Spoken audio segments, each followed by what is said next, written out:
Ички иштер башкармалыгынын басма сөз кызматынын башчысы Султан Макилов Бишкектин Ак Ордо 3 конушундагы үйдө 2 адамды өлтүрүүгө шектүү кармалганын билдирди. Кылмыш иши министрдин көзөмөлүндө коопсуз өлкөнүн камералары аркылуу шектүү кармалды. Далилдер алынып жатат. Үйгө жылаң аяк кирген экен. Кан болгондо издери калыптыр. Бутунун өлчөмүндө дал келип жатат. Кантип чаап, кантип өлтүргөнүн, кантип киргенин, андан кийин каяка барганын айтып берип жатат, деди ал. Ошол күнү биз саат 11:30 чамасында уже уктап калганбыз да. Күйөөм могул төр жакта жатканда кичүү кызым колунда жатканда күйөөмдүн кыркыраган үнүнө мен бул жакта орточу баламды кучактап бул жакты карап жатканда чыркыраган үнүнөн бул жакты карап койгонсоң баягы жолдошумдун үстүндө туруп бычактап атыптыр да. Биринчи маска сен болчу. Жолдошум маскасын чечти. Экөө алышты да, жолдошум күчтү да. Алышып бир моментте эшиктин оозу жакты көздөй жөнөгөндө мен колума учураган телефон менен жүзөккөгө чалдым. Жолдошумду бычактап атат. Келиңиздерден адрести айтып үлгүрдүм да. Ортончу балам ойгонду, улуу кызым ойгонду.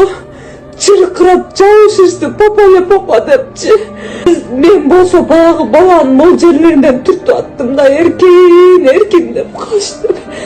Мен светти жакканымда бетини таана көрдүм да. Бытыйган, көзү жымшыйган. 100 эмес 1000% тааныйм. Мен эмес кызым таанып атат.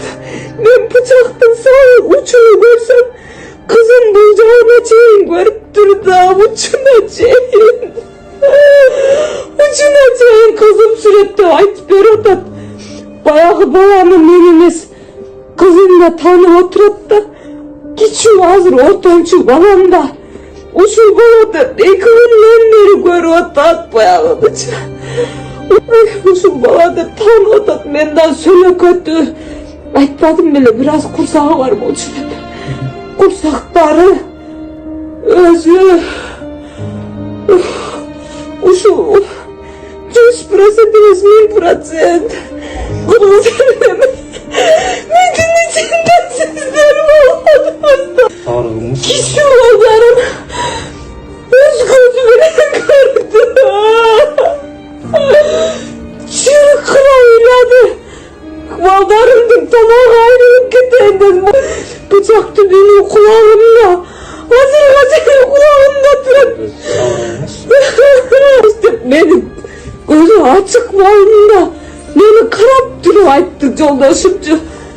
Ошол момент кайнежем түшүп келгенде, ал мыкаачы кайнежемди бычактап аткан учурда мен балдарымды терезеден түшүрүп өзүм мен качпайм дедим. Мен өлсөм керек деп ойлогом.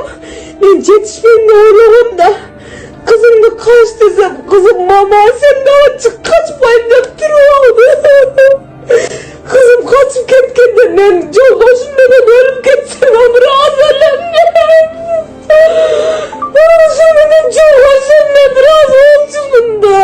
Кыргыз элине мен бул баланы 100% эмес 1000% таанып атам. Сиздер ал үйдө болгон эмессиздер, көргөн эмессиздер. Мен эмес кичүү 4,5 жашарлык балам жана 2 класста окуган кызым таанып отурат. 1000% ушул бала билип билбей сүйлөңүздөр кыргыз элим. Сиздер кандай эмне көргөн жоксуздар да.